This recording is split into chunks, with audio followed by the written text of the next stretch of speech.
Boxing Ontario's 25th Anniversary Awards dinner was held recently. 10 individuals were recognized for their accomplishments. Those honored included Niagara Falls natives Pat Kelly, Billy Irwin, and Mike Strange. Well, it's fun. It's fun to be here, and all the guys that are being honored tonight, most of them are personal friends of mine, and it's an honor to be honored with them. Well, I think it's great. It's good to see a lot of the people that I haven't seen for a long time. I've been a pro now for 11 years, so seeing a lot of the guys from the amateurs, a lot of the coaches and officials is nice. The list is great to be a part of the company that I'm here with. Well, I think it's great because we all, obviously grew up together. Pat, turned us into the boxers that we are today. Billy's doing awesome and still doing great, being boxing for a world title in August.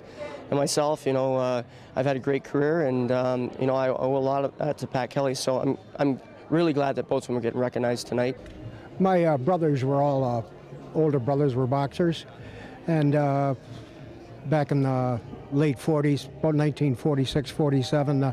Matter of fact, it was Ray McGibbon, who's this tournament's named after. He had a boxing club at St. Pat's Hall, and I went to St. Pat's School, and it just went from there. And my brother Brian was a pretty well-known fighter in Niagara Falls in this area, and that's how it all happened. Work took Pat away from the Falls and boxing for a few years, but upon his return he helped found the Shamrock Boxing Club. Under his watchful eye, 4 Shamrock fighters would win national titles: Don Gignac, Mark Irwin, Billy Irwin, and Mike Strange. I think Pat told me after like 6 months, a year, he said if I kept doing this, I'd be traveling all over the world one day. And I thought he was crazy. I was like, the old man's lost it. But he was right. As long as I kept working and kept training and learning, listening, just kept the discipline up, it would happen, and it did. Irwin and Strange's successes have been well documented. Billy won 4 national titles and was named Boxer of the Year twice. He capped off his amateur career with a trip to the '92 Olympics. After turning pro, his success continued with Canadian and Commonwealth titles. Mike has won a record 13 national championships, 2 Commonwealth gold medals, and represented Canada at 3 Olympic Games. And while the glory of past victories may fade, all 3 have memories that will endure.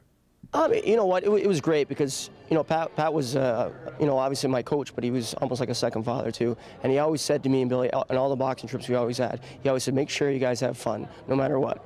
And we always tried to win our match and stuff, but more importantly, we had a lot of fun. We've traveled over 40 countries, 50 countries together, and travel the world with one of your good friends, Billy, and like a father figure like Pat was just something else. It really was.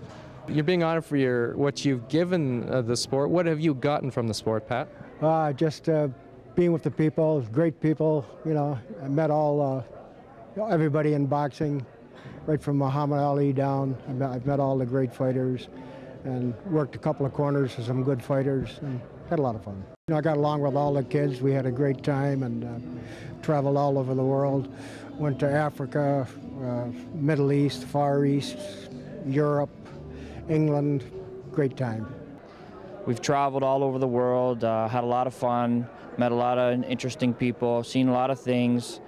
I owe everything to boxing as far as what I have now, but just a lot of, I tell stories all the time, and they're always involving Pat and Mike, especially Mike. We have so many stories, so many memories, and just craziness, just things that have happened and what we've seen. Just it never ends.